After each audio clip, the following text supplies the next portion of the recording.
Do you ever notice how something small, like sending an email or deciding what to say in a conversation, picking a routine, even ordering off a menu, can turn into a full mental marathon? It's like somehow a normal decision starts to feel like a high stakes test. Like if you choose wrong, it says something about who you are. That goes beyond being thoughtful. That's perfectionism turning your life into a pressure cooker. So today, we're talking about why perfectionism makes you overthink everything and how it traps so many women in loops of analysis, delay, and self doubt.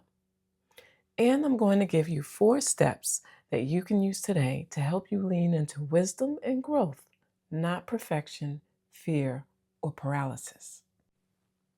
First, let's start with understanding perfectionism. There are 3 key points I want you to consider. The first one is that perfectionism turns normal decisions into identity decisions. Perfectionism doesn't just say, let's make a good choice. It says, this choice proves whether or not I'm competent, lovable, or worthy for the rest of my life.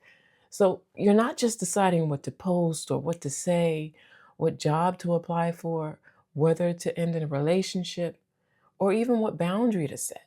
You're deciding whether you'll be judged, rejected, disappointed, or mess up your entire life. That's why the body gets activated. Your nervous system treats a simple choice like danger or eternally permanent, and overthinking becomes a way to try to control any uncertainty. This is connected to how we perceive mistakes and imperfection. If you frame mistakes as learning opportunities, then you're able to just see this as a growth opportunity and you can make your decision and it doesn't hold as much weight. But if you see it as proof of your unworthiness, then that's going to affect the weight that you give your decisions and how much time you feel you need to spend on making this decision because it feels so permanent and connected to your identity. This brings us to the second thing. Overthinking is often a safety behavior, not a lack of intelligence. Perfectionism fuels analysis paralysis because it promises relief. We think to ourselves, if I think long enough, I'll find the perfect answer and avoid regret. But real life doesn't work that way. It doesn't offer perfect certainty. We can only go by using our values, our wisdom, and understanding that sometimes we might even need to repair, decisions that we've made, repair the aftermath of what results, because mistakes do happen. And if you're leaning into your faith right now, it may help to reflect on how God has not given us a spirit of fear, but of power and of love and of a sound mind. A sound mind isn't a mind that never asks questions. It's a mind that can move forward without being ruled by fear. Third, perfectionism creates 3 traps: analysis, delay, and self doubt. Here's what it looks like in real life. Analysis is where you're researching and replaying to try to eliminate risk. Delay is where you wait until you feel ready, which often never comes. And then self doubt is when you second guess even after you've already chosen and you keep reopening the decision. That loop is exhausting and it steals your momentum. So let's talk about how we interrupt it. Now, this part can be challenging, but it does work. It's called the Good Enough Decision Protocol, and it's done in 4 steps. Step 1, label the decision type. You ask yourself, is this a doorway decision or a window decision? Doorway decisions are those that are harder to reverse. So it's like ending a relationship, quitting a job, making a move to a new location, something that can really affect you long term. Window decisions are those that are easier to adjust. It might be what to post, what to wear, what to eat. Perfectionism treats every decision like a doorway.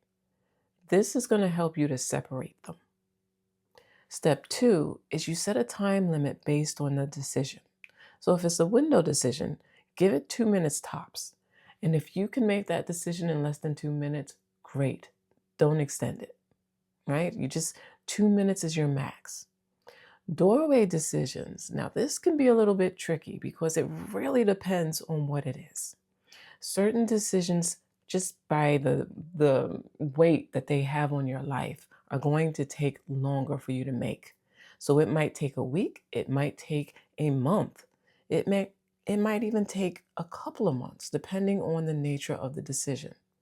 So you gather that information, you pray and you reflect during that time, but you have to choose a timeline. Choose something that is reasonable for the weight of the decision that you're making, and don't give yourself that endless time to ruminate. And whatever time that you choose, you commit to it and you stick to it. Okay? Step 3 is where, as you're making your decisions, this is what you're going to use to help you kind of filter everything out. The first thing is what matters most here. This lines things up according to your values. Second one is what's the simplest next step? This is going to help you to keep your momentum going so that you're still moving forward. And then the third one is what's the good enough option? So this helps you to see what's not perfect, but it's still sufficient. And it helps you to make a decision that you can commit to. Now, the fourth step in this 4-step process that's really going to be helpful is the one and done rule. After you choose, you get one review. That's it. So you make one edit, you do one reread or one check, whatever it is. And then that's it. You're going to post the message or make your decision and make that move. It's happening now. It's go time. Because perfectionism thrives on unlimited rechecking. And now you're not giving into that.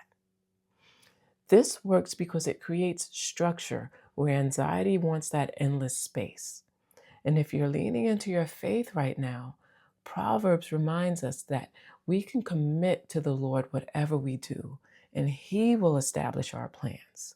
So you're doing your part. Now you just step back and you let the Lord handle the rest.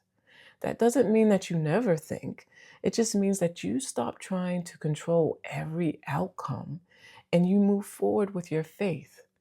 You move forward knowing that your efforts matter and knowing that you can adjust as you learn, because this is a learning process. You don't need perfect clarity to move forward. You need a process you trust. A good decision isn't the one that guarantees no discomfort. It's the one you can stand behind because it matches your values and you're willing to learn and adjust along the way. Until we meet again, remember to fill your cup first and then pour into others. If perfectionism, overthinking, or self-criticism has been keeping you stuck, I created a free reflection guide to help you start unpacking those patterns. Check the description below to download Is Perfectionism Keeping You Stuck? And take the first step toward responding to yourself with more awareness and compassion. If this message encouraged you, be sure to subscribe so you don't miss future episodes. And of course, share it with someone who could use a little encouragement today. Hi, I'm Crystal Hawkins, a licensed professional counselor and licensed clinical alcohol and drug counselor. Thank you for listening.